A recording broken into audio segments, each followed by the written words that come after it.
Sylvia sur Le Monde. Bonjour Sylvia. Bonjour Axel. Bonjour à tout le monde. Vous êtes thérapeute. Oui. Et aujourd'hui, l'estime de soi, on voudrait savoir c'est quoi? En fait, c'est l'image que l'on a de soi.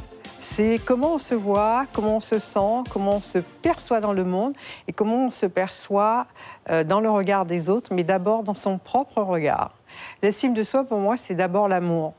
Si on s'aime suffisamment, on a confiance en soi, on est à l'aise avec soi, on est heureux avec les autres, on coopère facilement, on ne regarde pas les autres avec condescendance, parce qu'on se regarde avec amour, donc on peut partager avec amour le reste de l'humanité.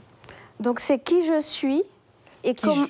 comment je m'aime. Je me vois. Comment je me vois, Voilà. comment je m'aime. Voilà. Qui je suis et comment je me vois. Qui je suis. Qu'est-ce que le mot « soi » ?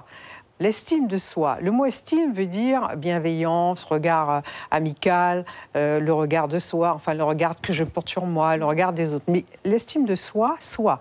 Qui est soi? Qui je suis moi à travers soi? Soi, le mot soi indique la personne, la partie la plus sacrée de l'être humain.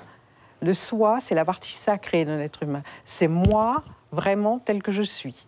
Tel que je dois être, je ne dirais pas parfait, mais à l'image d'un être plein de bienveillance, plein d'amour, plein de respect. Et quand j'ai de l'amour pour moi, quand j'ai du respect pour moi, j'en ai pour les autres. J'en ai pour la nature, l'humanité, mes frères, mes sœurs, mes parents, les gens qui sont autour de moi. Alors, comment se construit ce soi, cette estime? Sur quoi c'est basé? Alors, cette estime de soi commence à la naissance, à l'image que l'on reçoit, que l'on perçoit de ce qui nous accueille le jour de notre naissance. Donc, déjà le regard que l'on porte sur nous. Voilà. L'accueil des parents, l'accueil de ceux qui sont autour de nous, les phrases, les gestes, la façon, l'échange avec les autres, c'est ce qui fait qui nous sommes et c'est ce qui fait le soi.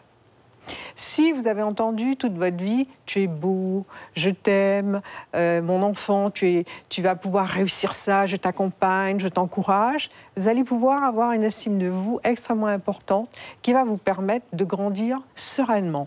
Si vous entendez toute votre vie, tu es nul, tu es bon à rien, tu es un incapable, tu m'embêtes, enfin ce genre de choses, vous allez les faire vôtres, c'est le cas de le dire. Et l'image que vous aurez de vous, ce sera ça. Je suis moins que rien, je suis nul, je vaux rien.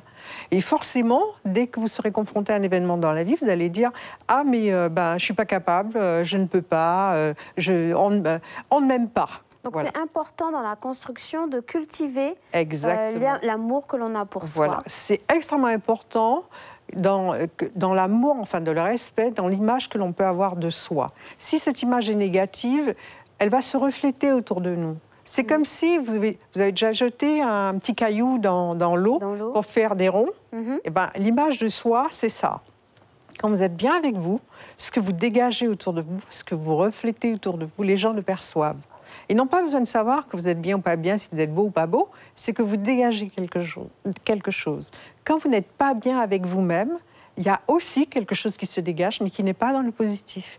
Moyennant quoi, les gens vont prendre de la distance par rapport à vous, et ce qui va se passer dans votre vie ne sera pas non plus très merveilleux. Alors que quand on a l'estime de soi, quand on s'aime, quand on est bienveillant avec soi, on a le respect de soi, on a le respect de son corps, on a le respect de sa vie, on a le respect de ce qu'on mange, on a le respect du partage. C'est ce qui fait qu'on construit un être humain qui a de l'estime pour lui. Suivez l'info sur Guyana Première, télé, radio et Internet.